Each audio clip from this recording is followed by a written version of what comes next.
गल्ली ते दिल्ली सगळीकडे चालली आहे राजकारणावर चर्चा. म्हणून गल्लोगल्लीतून आम्ही शोध घेतोय विधानसभा मतदारसंघातील गल्लोगल्लीच्या राजकारणाचा आढावा. उन्हा तान्हातून फिरतोय भावी आमदार आणि आम्ही विचारतोय विकासाचा मास्टर प्लॅन. कधी न्यूजरूमची गल्ली करून आम्ही उडवतोय बसल्या जागेवरून राजकीय विश्लेषकांच्या अभ्यासाचे बार, तर कधी टीका करून मांडतोय रोखठोक भूमिका. पण ती हिंदुस्तान पोस्टच्या क्रांती विचारांची, बाजू सत्याची, या तत्वाची. आपण पाहताय गल्लोगल्ली. नमस्कार, हिंदुस्तान पोस्ट मध्ये मी सुप्रीम मस्कर आपलं स्वागत करतो. गल्लोगल्लीच्या या एपिसोडमध्ये आपण जोगेश्वरी विधानसभा मतदारसंघाचा आढावा घेणार आहोत. आज आपल्यासोबत आहेत हिंदुस्तान पोस्टचे मुंबई महापालिका प्रतिनिधी, ज्येष्ठ पत्रकार तसंच मुंबईच्या राजकीय आणि सामाजिक प्रश्नांची जाण असणारे सचिन धांजीजी, ज्यांच्याशी आपण बातचीत करतोय. नमस्कार सचिनजी. सगळ्यात पहिला प्रश्न मी आपल्याला नेहमीप्रमाणे विचारतो की जोगेश्वरी विधानसभा मतदारसंघातलं आधीचं आणि आत्ताचं राजकारण नेमकं एकंदरीत कसं आहे, आता काय परिस्थिती आहे? तर तिकडचं जर राजकारण पाहायला गेलं तर आता दोन शिवसेनेमध्ये जी खरी लढाई आहे, आणि तसं जर बघायला गेलं तर जे आता एकमेकांचेच प्रतिस्पर्धी आहे, म्हणजे रवींद्र वायकर यांच्या पत्नी मनीषा वायकर आणि उभाटा शिवसेनेचे बाळानर, म्हणजे कोणी एकेकाळी हे एकाच कुटुंबातील एक सदस्य मानले जात होते. म्हणजे बाळानर हे शाखा प्रमुख असल्यापासून वायकरांसोबत आहेत आणि कट्टर शिवसैनिक म्हणून त्यांच्यासोबत राहिले. त्यामुळे एक कौटुंबिक पण वैमनस्य आहे, हे राजकीय वैमनस्य मी म्हणेन त्याला, कारण आता अटीतटीची हे आहे दोघांकडे, आणि त्यामुळे ती त्या प्रकारे होते. आणि तुम्ही जर म्हणाल की मनसेचे भालचंद्र आंबुगे तिथे निवडणुकीत आहे, तर भालचंद्र आंबुगे हे पूर्वी मनसेमधून कॉर्पोरेशन पण त्यांनी लढवली होती, नंतर ते शिवसेनेत पण आले होते, पुन्हा ते मनसेत गेले. पण तिकडची लढाई ही कायमच अशी राहिली आहे की ज्या ज्या वेळेला रवींद्र वायकर हे निवडणूक लढवत होते त्या वेळेला भाजपच्या तिथे प्रबळ दावेदारी असायची. म्हणजे उज्ज्वला मोडक कडून कायमच तिथे उमेदवारी करता तिथे शब्द टाकला जायचा. पण युती धर्म असल्यामुळे ती जागा शिवसेनेला सोडली जायची आणि कुठेतरी ती नाराजी कायम होती. आणि कॉर्पोरेशनला ती मग जागा उज्ज्वला मोडकला ती जागा मिळत होती. पण ज्या वेळेला 2014 मध्ये जेव्हा स्वतंत्रपणे लढले त्यावेळेला उज्ज्वला मोडक यांना ती संधी मिळाली होती. आणि 2019ला पुन्हा त्यांची इच्छा प्रबळ अशी इच्छा होती की आपल्याला ही जागा मिळायला पाहिजे. आणि त्यावेळेला ती पक्षाकडून अपेक्षा करून होत्या की मला ही सीट मिळावी म्हणून. पण युती धर्म असल्यामुळे ती जागा वायकरांना पुन्हा गेली आणि ती नाराजी पुन्हा त्यांची नाराजी तशीच कायम राहिली. यावेळी सुद्धा त्यांची नाराजी तशीच कायम आहे. त्यामुळे तिकडची नाराजी, भाजपची नाराजी ही वायकरांविरोधात असते, कारण सातत्याने वायकर तिथे नगरसेवक राहिले आहेत, आमदार राहिले आहेत, आणि आता ते 2024 मध्ये खासदारही झालेत. त्यामुळे कुठेतरी पुन्हा एकदा तिकडे बीजेपीच्या ज्या विद्यमान नगरसेविका त्यांची अपेक्षा होती की आता ते खासदार बनल्यामुळे किमान ती जागा आम्हाला मिळावी. पण युतीमधला एक फॉर्म्युला आहे, ज्यांचे आमदार जिथे आहेत त्यांना त्याच पक्षांना तिथे दिलं. त्यामुळे वायकर तिथे आमदार असल्यामुळे ती शिवसेनेची जागा होती आणि त्यामुळे शिवसेनेकडून ती जागा मनीषा वायकर यांना देण्यात आली आणि त्यामुळे आज ते अधिकृत उमेदवार म्हणून तिथे उभे आहेत. आता जोगेश्वरी पूर्व विधानसभा मतदारसंघाचा जर आपण विचार केला तर दोन्ही उमेदवार, म्हणजे एकीकडे मनीषा वायकर ज्या शिवसेनेकडून उभे आहेत आणि दुसरीकडे अनंतनर बाळानर हे शिवसेना उभाटाकडून उभे आहेत. मात्र हे दोनही उमेदवार विधानसभेच्या रिंगणात नवोदित आहेत, म्हणजे नव्यानं हे विधानसभेच्या रिंगणात आलेले आहेत. काय वाटतंय, कोणाचं आव्हान कोणासमोर असेल? मी उभाटा शिवसेनेपासून पहिले सुरुवात करतोय की उभाटाचे जे बाळानर आहेत हे राजकीय अनुभवी आहेत. विधानसभेच्या निवडणुकीत प्रथमच रिंगणात ते उतरलेत. परंतु रवींद्र वायकर हे आमदार बनताना किंवा नगरसेवक असताना, ते शाखा प्रमुख असो किंवा त्यानंतर नगरसेवक असो, पण रवींद्र वायकरच्या निवडणुकीतलं सगळं कामकाज हे बाळानर स्वतः पाहत होते आणि त्यामुळे त्यांच्याकडे निवडणुकीचा वेगळा एक अनुभव आहे. आता घाईघाई मुद्दा शिवसेनेच्या मनीषा वायकर यांचा. मनीषा वायकर यांना राजकीय अनुभव म्हणजे फार कमी आहे, परंतु एक गोष्ट लक्षात घ्यायला पाहिजे की रवींद्र वायकर ज्या वेळेला त्यांनी निवडणूक लढवली तेव्हा एक प्रशासकीय बाजू असते जी तुम्हाला दिसत नाही, जी सर्वसामान्य लोकांमध्ये मिसळत नाही ती लोक, पण घरातून एक ऍडमिनिस्ट्रेटिव्ह जी स्ट्रॅटेजी ठरली जाते ती हाताळण्याचं कौशल्य त्या मॅडमकडे आहे.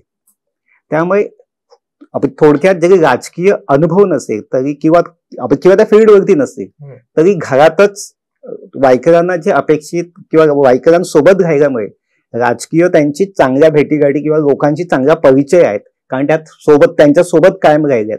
त्यामुळे त्या थोड्या नवोदित जरी वाटत असल्या तरी त्या सांभाळून येतील, कारण त्यांच्या पाठी एक रवींद्र वायकर नावाची एक ताकद आहे. ते स्वतः हे सगळं करणार आहे. फक्त इकडे भीती एवढीच निर्माण झाली की नुकत्याच झालेल्या लोकसभा निवडणुकीमध्ये जो जोगेश्वरी विधानसभा मतदारसंघ आहे जिथे रवींद्र वायकर हे होते त्यांना खासदारकीच्या वेळेला फार कमी मतदान झालंय. म्हणजे तिकडचं रवींद्र वायकरांना मताधिक्य वाढायला पाहिजे होतं, तिथे ते पिछाडीवर पडले आणि अमोल कीर्तीकरांना इथे सगळ्यात मोठं हे मिळालं आणि त्यामुळे हे थोडासा हा निगेटिव्ह पॉइंट आहे. त्यामुळे त्यांना तिथे भरपूर काम करावं लागणार. आता हा प्रश्न का उपस्थित होतो तर स्वतः रवींद्र वायकर आमदार असताना त्यांच्या विभागात त्यांनाच मताधिक्य कमी होणं हे त्या उमेदवाराला सगळ्यात घातक असतं. त्यामुळे विधानसभा निवडणुकीमध्ये शिवसेनेकरता ही सगळ्यात धोक्याची चिन्ह आहेत. पण असंही मानलं जातं ना की विधानसभा निवडणूक वेगळ्या असतात, लोकसभा निवडणुका वेगळ्या असतात, परंतु उमेदवार तेच होते म्हणून ही धोक्याचीच होती. पण आत्ताच्या घडीला जोगेश्वरी पूर्व विधानसभा मतदारसंघामध्ये कोणत्या समस्या आहेत ज्या नागरिकांना भेडसावत आहेत? तसं म्हणाल तर महाकाल गुफा आणि त्याच्या आसपासचे जे अतिक्रमण आहेत, तिकडच्या लोकांचं पुनर्वसन आहे, ही सगळ्यात मोठी समस्या आहे. वन विभाग हा सगळ्यात मोठा परिसर तिथे येतोय. आरे कॉलनी येते, वन विभाग आरे कॉलनी. तबेगांचा मोठा प्रश्न आहे.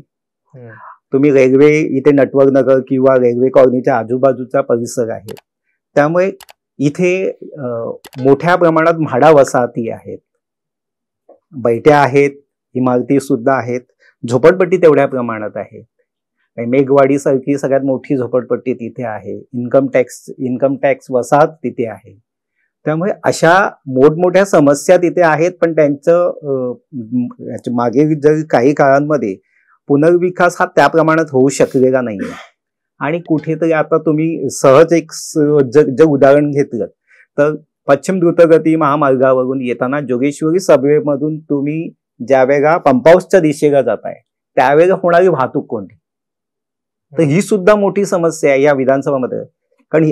कारण अशा छोट्या छोट्या समस्या ह्या फार मोठ्या होऊन जातात आणि ज्या सोडवल्या नाही की मग त्याचं खापर लोकप्रतिनिधीवर फोडलं जातं.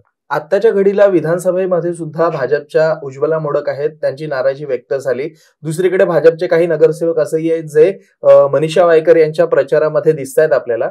मात्र ह्या नाराजीचा मनीषा वायकर यांना काही तोटा होऊ शकतो का आणि बाळानर यांना काही फायदा आहे का त्याचा? जर तुम्ही तसं म्हणत असाल तर या संपूर्ण मतदारसंघामध्ये 3 नगरसेवक हे भाजपचे आहेत.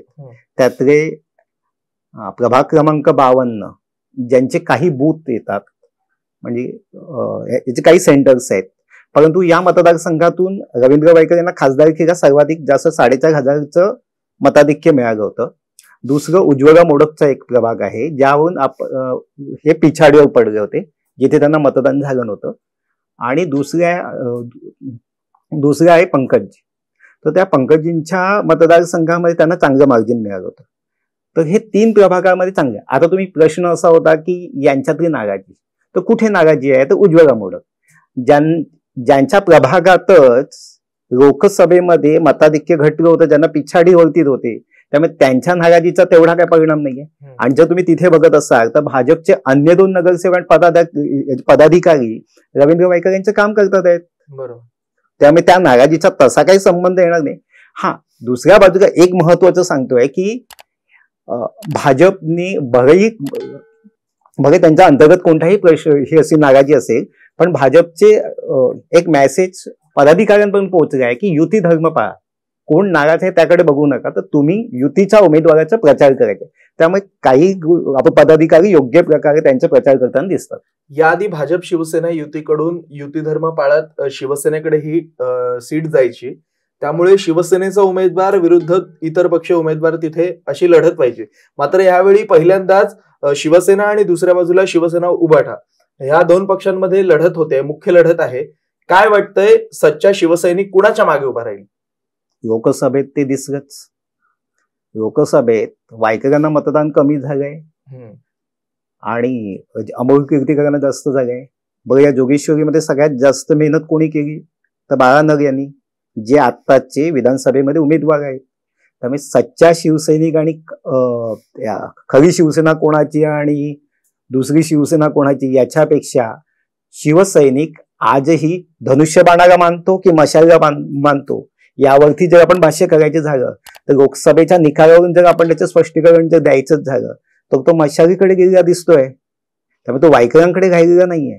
त्यामुळे वायकरांना अजूनही धनुष्यबाणाकडे, अजूनही तो मतदार कशा प्रकारे आकर्षित होईल, कशा प्रकारे येईल यासाठी प्रयत्न करावा लागतो.